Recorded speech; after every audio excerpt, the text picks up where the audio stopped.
Welcome back. We are jumping right into this with our first guest. She is making major moves in the educational space in our region and beyond, and doing just all kinds of great things. She is the executive director of KairosPDX, and her name is Kali Thorne Ladd. Kali, how are you doing today? Doing great from the comfort of my home. Aren't we all? Well, Kali, what does Kairos even mean, and what is the organization's mission? Thanks for asking. So Kairos is Greek for a special moment in time. There is Chronos, which is everyday time, and then there is Kairos, which is special time. It's time that if you don't seize it in the moment, it disappears. And so the name Kairos is significant because we believe we are a special time and a special place and a special space for children in our community. Our mission is to eliminate prolific racial achievement gaps and opportunity gaps in education. And I would say we're really about bringing rehumanization back to the center of education and illuminating the brilliance of children. Beautiful stuff. Well, I want to ask you, what are the three components of KairosPDX? So Kairos, the largest program we have and what most people know us for is our Kairos Learning Academy, which is a school that serves over 200 children. 74%, I believe, of the children are children of color, predominantly African American, and we focus on holistic education that supports the academic and intellectual success of the child, as well as the social and emotional success and the cultural success of the child. So we believe all of those things are important for children to thrive. In addition, we have an early learning network and early childhood policy work that we're engaged in. And that's really because we know how important the early years are. 0 to 5 is the early learning space. And I sit on the Early Learning Council for the state of Oregon. We're engaged in a lot of policy discussions, both in early childhood and I would say in K-5, focusing on how do we achieve greater equity for children, particularly historically underserved children in Oregon. And then our other piece is our family engagement piece. So we believe that families are first teachers. And in order for children to thrive, families need to be supported. The reality is the research bears out whether strong or not, families have huge influence on children. And so engaging families and providing opportunities for families to learn with children, to learn separate from children, and equip them with the tools that they need to best support their child. We believe every family loves their child, wants their child to be successful. And so we're trying to partner to help them support their children. And I quickly like to say thank you for all of that stuff you do, because I had the honor of being there. You asked me to come and read to the kids, and it was my first experience with KairosPDX, and it really blessed me to see all the kids from the different backgrounds, and the same thing with the teachers and everybody coming together. We were reading something for Black History Month, and kids of all races, ethnicities, they were all a part of it and engaging, and so it was a beautiful thing to see. So thank you very much for really what you do every day with them. Yeah, well, I loved it, and I'll be back. So right now, though, kids aren't in school. Teachers aren't there. So what is Kairos doing, if anything, to be able to try to continue teaching with the cancellation of school for the rest of this school season? So, I think Kairos is entrepreneurial in the educational ecosystem and really tries to bring innovation and a different way of doing education. We feel like the ways that it has been done works for some, but not for all. And a one-size-fits-all approach doesn't work. And so I think we're taking what we have at our roots and our foundation as being entrepreneurial and innovative and thinking outside the box, and we're applying it to this situation right now. So we are recreating content. We are creating videos that we call view and do's, where children are learning from teachers. We have morning assembly every morning, and they get to see Miss Alika, who is a 20-year educator, powerful leader that's directing our education program.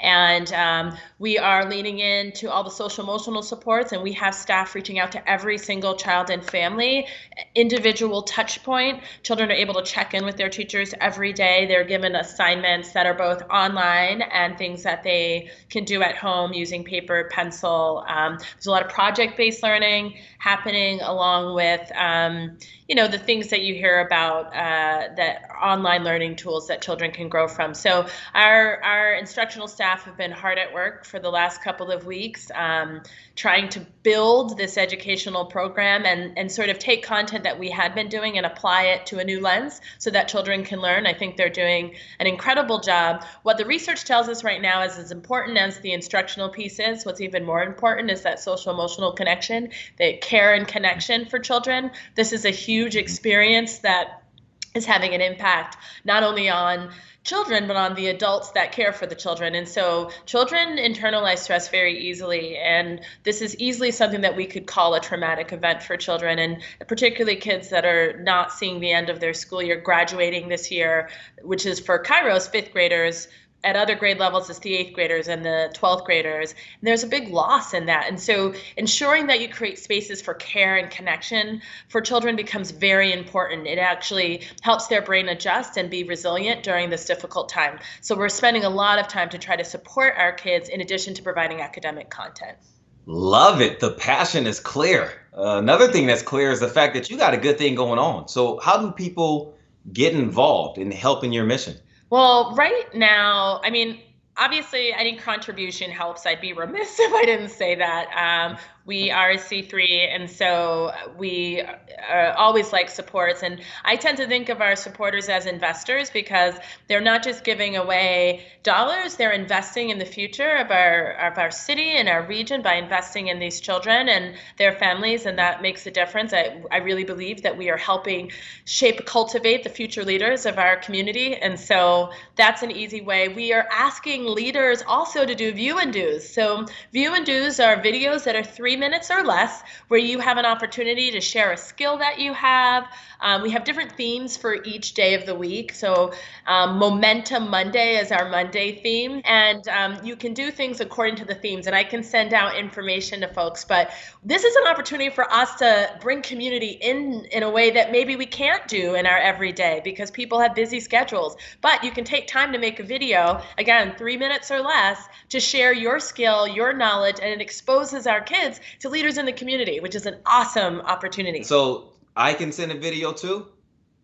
You can. It would be great if you did. Okay. All right. You can count on me. I'm going to send you one. Yeah. Before I let you get out of here, Kali, I want to ask you about last year, the inaugural Taste for Equity event in the Portland area. You were a co-creator along with Joth Ricky, president of Dutch Bros Coffee, and it was a fabulous event. I enjoyed it. Thank you guys for asking me to be a part of it and MC with it. It was just a brilliant night, brilliant idea. I want to know, what was the vision behind that? What made y'all come together and say, we have to put this event into play? And then what's the vision for it moving forward? Yeah, so I think, I felt like we have a very diverse community here in the Portland metro region. We have a reputation of being a very white city, but in fact, there is diversity here and a fabric of people that represent a cross section of sectors and cultures and beliefs, and rarely do we come together in one space to both celebrate equity work that's taking place and support organizations that are embedded in equity work and doing important equity work in our community. So we wanted to bring leaders together across industry, across culture, across sort of walks to dine together. We know that this is a food and wine rich community, and we wanted to celebrate the bounty that we have here in the Portland metro region. We were able to highlight diverse chefs and also wineries and winemakers that are diverse, and women and LGBTQ folks. And so it was really to celebrate Portland, what I think is the thing that makes Portland great. And bring people together in a room to just break bread and enjoy each other and just be with one another and fellowship. There was no ask at the event. There were proceeds from the event that supported some of the organizations doing equity work, but the intent was really community building. I have a firm belief that we will not achieve greater equity if we're not in relationship with one another.